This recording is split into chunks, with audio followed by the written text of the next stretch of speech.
James Smitty Smith inside the Marina Terra Event Center in San Carlos. Lopez in the teal, Ramirez in the blue. You know, I mentioned the main event fighters, and they're probably going to obviously have to come in the ring earlier than expected because of the brevity of some of the other fights. But for the swing, for anybody out there who wonder what it's like to be a fighter, you know, a swing bout fighter, I've been in that position before, and you're just sitting there waiting. You don't know whether you're going to fight at 6 o'clock or 10 o'clock. You just simply don't know. And one time when I had one of my fights, they sent me out to the ring and then called me back, and I had to go back. Oh, and no. Then Twice I was in a situation where I was went into the ring and had to go back to the dressing room. So it can be a real precarious situation.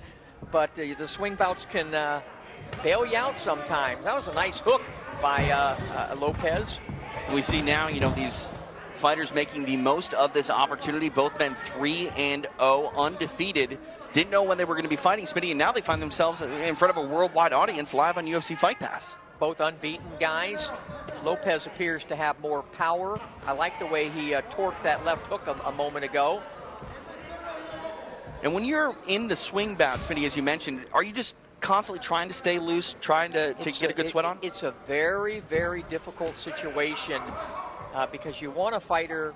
You know, my trainer always taught me you want to come out like with about 3 rounds of perspiration on you.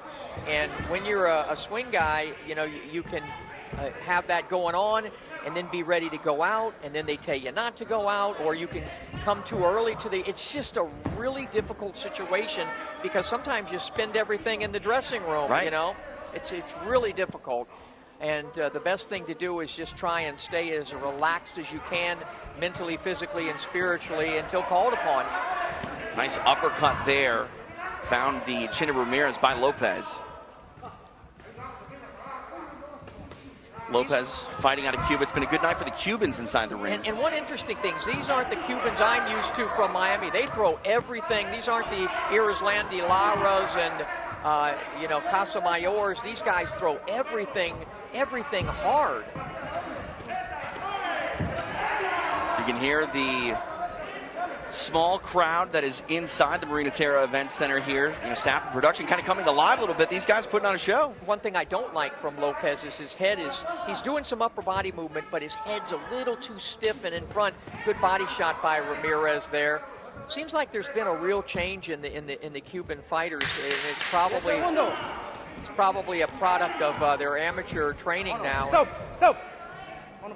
They're just simply not as slick. Right. Still very doggone good and very powerful, but almost fighting more in the Mexican fighter. Florentino Fernandez.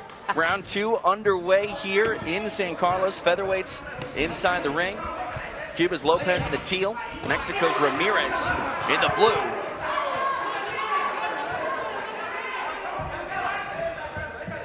Well, Lupe said somebody's O has got to go, and it looks like both of them are in danger of that, the way they're throwing. Again, I think Lopez is the harder puncher, but I've seen some good stuff out of Ramirez, and he's showing good defense. Both guys focused, trying to set up their offense. Decent head movement by Ramirez.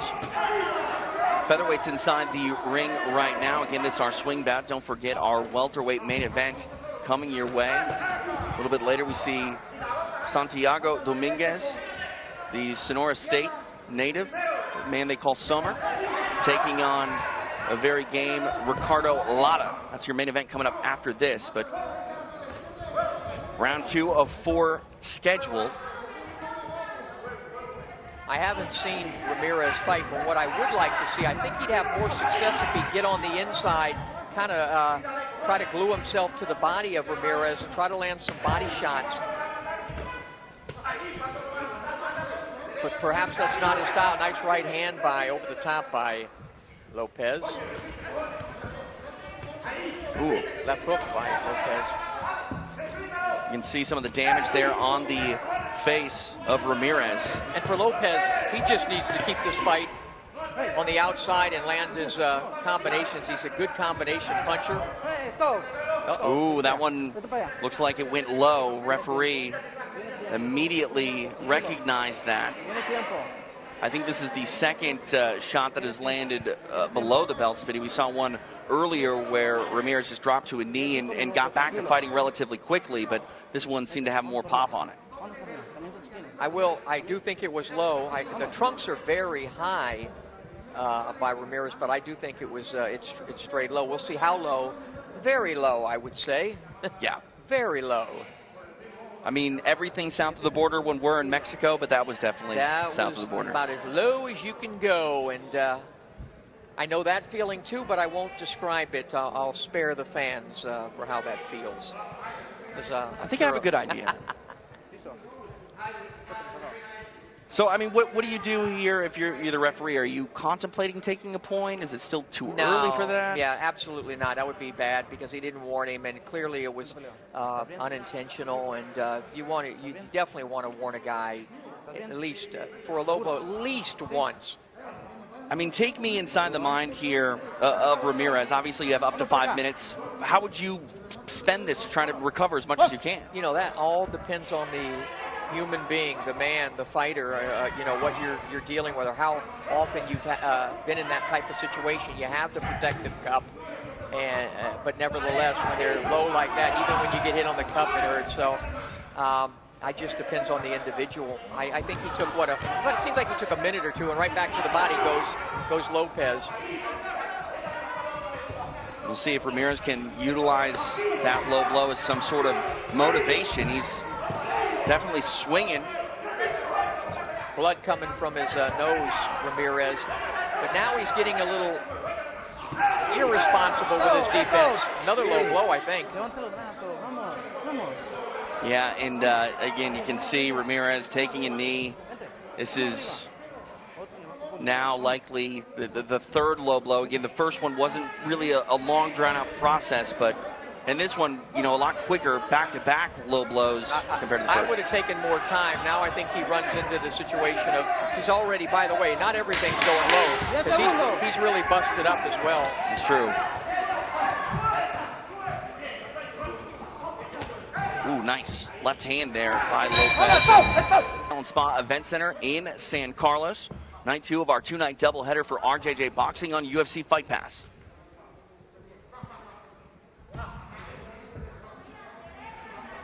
And we talk about the low blows a little bit, but as you mentioned, Smitty, shouldn't change the narrative that Ramirez has eaten plenty of shots to the face as well. Yeah, Lopez has pretty much dominated the action in the first 2 rounds, using his height and reach, accurate punching. Ramirez has had a few moments, but by and large, it's been a pretty dominant performance by Lopez.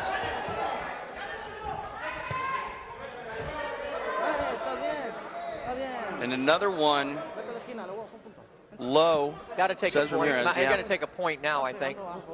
I mean, this is number 4.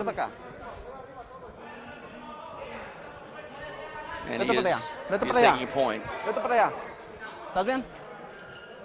And now, if you're Ramirez, you know, how much time do you take here? I mean, again, he's 4th low blow, and he's getting back in there relatively quickly. Yeah, I just think that's a lack of experience. I think he should have taken more time. He did get a point. So, you know, he possibly could win the round. Should be able to win the round off of that. But also, it's a matter of being able to weather all of those, you know, low blows. And now we see the point taken away from Lopez. So are the body shots off the table at this point for him, Smitty? Now I would start to really raise it up to the, you know, to the chest section. If you're going to go to the body, and a good fighter knows how to do that, you bring your hooks higher up and you shoot for more the shoulders with your hooks rather than looking for kidney shots, liver shots, rib shots. And you know, Lopez is a good boxer too. He could win this fight just by boxing if he chose to. Right. Ramirez trying to land some offense of his own to the body of Lopez.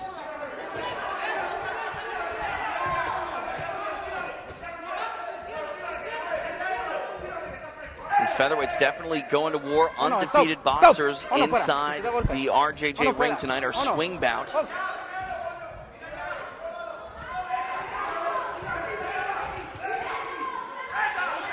You know, for all the adversity that Ramirez has had to deal with in this fight, he's definitely, you know, trying to be an aggressive fighter here in round number 3. 30 seconds left in the round. He's having some good moments. I still think Lopez winning the round. But Ramirez has landed a couple shots, and I think it's gotten in the head of Lopez, and he's had a point taken away. Big right hand there by Lopez. 10 segundos. You talk about that point deduction for Lopez, and maybe it's in the back of the head. What do you generally see when that does affect a fighter in a negative way? Now, you take a point away from Lopez, so that makes him 9. But I thought he won the round, so I have it a 9-9 round. So nevertheless, I have him ahead by a couple of points here. Some spilled ice there in the corner of Lopez, so a delay to the start of this 4th and final round. But with that cleaned up, we are ready to go. He'd be comfortably ahead, but because of that point, and if that round did go to Ramirez, then you just got to focus on just winning the round. And he can do it by boxing. He's got good boxing skills. You know, we talk about, you know, these young boxers here, and you know, you mentioned his skills, Smitty. You know, young in his career, this is a growing process for him. I think he's probably learning that, you know, there are times to make adjustments, even when you are in control in a lot of ways. Yeah, and especially produced by, you know, the point deduction, adjusting, being able to adjust, being able to sometimes have a plan B and even a plan C at times, or what turned good fighters into great fighters and great fighters into legends.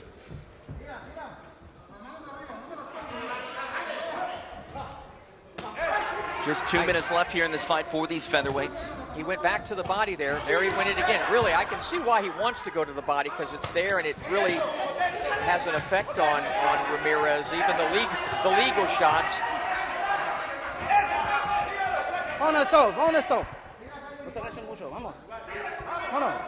Ramirez showing a lot of game this year. Busted up the nose, bleeding. 2 or 3 low blows, been down from them, and he's hanging in there. And again, as you mentioned, he probably thought he was fighting in an hour and a half from now. Right. But again, it goes back to what I think makes great fighters, and you know, adjusting and rolling with the you know, punches proverbial, and of course, you know, literal. And just in the ability, certainly at 3-0, he's probably not been in this kind of a situation before.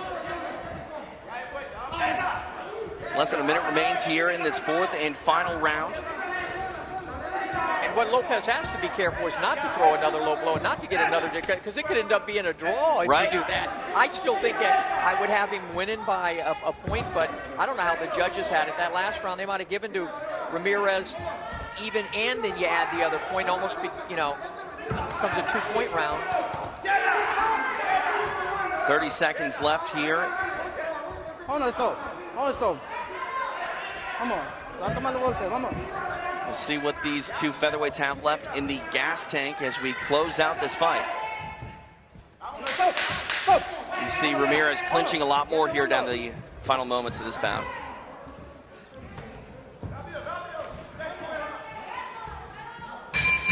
There it is, 4 rounds. Judge Cota scores about 39-36. Judge Orona also scores at 39-36. And Judge Drew scores about 38-37. All in favor of the winner by way of unanimous decision. El Capirro, Jaime Lopez. Lopez getting his